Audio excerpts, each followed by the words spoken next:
Hey Zen fam, so as you may have seen recently, the Mighty Generation Pixel did a little collaboration where I gave a piece of my work but he edited it down, much as a little before that I made a collaboration that Generation Pixel did a piece for.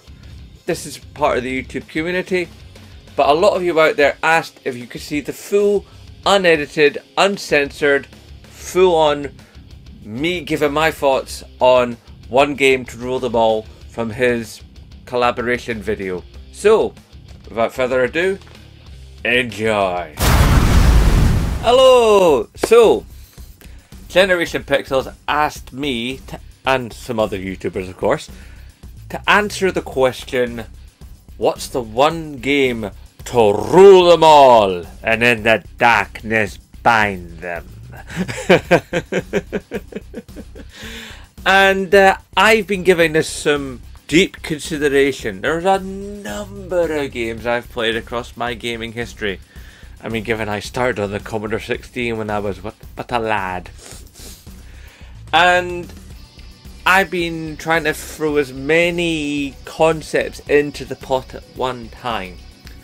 I have thought of progression.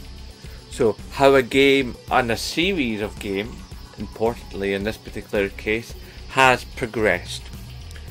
When some people would say it reached its zenith, or zenith depending on your point of view.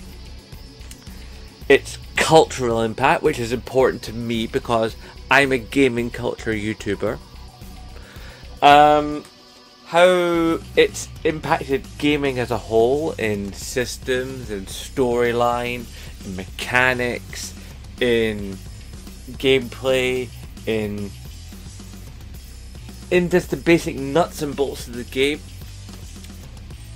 It's how it changed gaming. You know, what it did within its particular field to make it stand up from everything else. Its characters, its enemies, its good guys, its associates, its friends. The basic feel of the environment. All these elements together. How they actually make a complete and compelling experience that just moves around and draws the player in, and even years down the road still leaves you with a warm glow. A game that has memories attached to it, a game that is so full of memes that young players and old players alike can come together and go, that game, that thing, yeah! You know, a game that still is talked about in loved terms. Not an easy task. However, I believe that I, Zenbloke, have the answer. Quite simply, the game in question is Grand Theft Auto San Andreas. Now you're probably going to say, Grand Theft Auto San Andreas, if you're going to pick a Grand Theft Auto, how come you're not picking 5 or even 4 or even 3? Well, let me state the case. You see, although Rockstar had basically, more or less, you know, for argument's sake, let's say basically started the whole idea of having an open world sandbox game, which at that time was a brand new term when Grand Theft Auto 3 came out. And they'd had their previous dalliance with State of Emergency, a deeply fun but also fairly shallow game, but still worth a go, on the PS2. Using the power of the PS2, they created those games, Grand Theft Auto 3, Vice City, San Andreas. Now for me, San Andreas is when things really got to be something that was unseen before. You had this massive open world, bigger than the previous two games by quite some margin, especially when you consider the map of 3. You had the fidelity of image. You had the expansion of different biomes, you know, within the map. Forested areas, deserty areas, city areas. Yeah. Admittedly no snow areas, but come on, it's Los Angeles. Yeah, it's okay. I know there are snowy mountaintops and there are areas such as Aspen and such where one can experience snow environs within California, but you know, we're not going to have everything, okay? So, you had this massive map. You had most every kind of vehicle conceivable. Fly planes, drive cars, ride trains, even a jetpack. Spoilers! Spoilers for a game from like the early 2000s. Oh dear God. CJ was a great character. His surrounding cadre of chums were all interesting and yet also flawed as well, as people are. The main bad guy from the beginning and technically the end was compelling and played by Samuel L. Jackson. You know, you had the car customization, you had the self customization, you had the interesting radio stations and a proper metal station there. Yes indeedy, which of course is important to me as a metal bloke.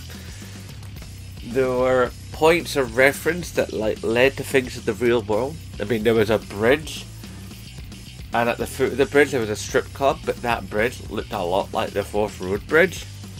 I mean, rail bridge, sorry. There was little points where it was like, ooh, that's, you can see the developer Scottish, and that of course makes me happy because, you know, Scottish, gaming, metal, these are all things I am. The cultural impact, I mean, as I said, the memes, is like, all you had to do was follow the train, CJ. Or the, bleep word, here we go again. So many things in that game. Going to their version of Vegas and seeing all the Elvises walking about. Getting up to the top of Mount Chiliad, the original Mount Chiliad. Doing taxi missions and, you know, changing the look of your character to advance the story. So making like your CJ like a massive beefcake or turn him into a fat guy. You know, it's just like hairstyles and beard styles and clothing. And then also never mind the fact that it was cross-platform completely, which was still a relatively big thing to think about even today. Yes, I mean, there are lots of games that are cross-platform, but this really hit. I mean, it was on PlayStation, it was on Xbox, and it was on PC. And when it hit PC, wow. The modders got hold of it and exploded the game. Flying about as Superman, you know, throwing cars and stuff and crazy weapons. I mean, it was more like Ratchet and Clank sometimes. I mean, you go and have a wee look about online and see some of the things that people have done to Grand Theft Auto San Andreas now with clever mods and rebuilds and high density models. Never mind the defective edition, we don't talk about that. I'm talking about independent guys who love the game and who have spent oodles of hours just remodeling Grove Street, just Grove Street alone, and it looks so wonderful. I mean, it's a dive, it's a cruddy area, but in terms of graphics and feel and fidelity and believability, amazing. And that's what people wanted from a remastered version of San Andreas. They didn't want white thick rain that you couldn't see through. They wanted that. And that's what they should have gotten. But that aside, San Andreas is a god tier game. Always has been, always will be. And in the days when I used to study martial arts, that game made me not go to class a couple of times because I was so invested. I remember one particular occasion, I was gaming away at the pad of my hands. I hadn't noticed the time. My then girlfriend, now wife, came in from work and said, "Are you not meant to be at class?" And I was like, "Yes." Something we've all done and we can all relate to, where a game has overridden all other concerns. Because quite frankly, San Andreas was, to put it in modern terms, the GOAT.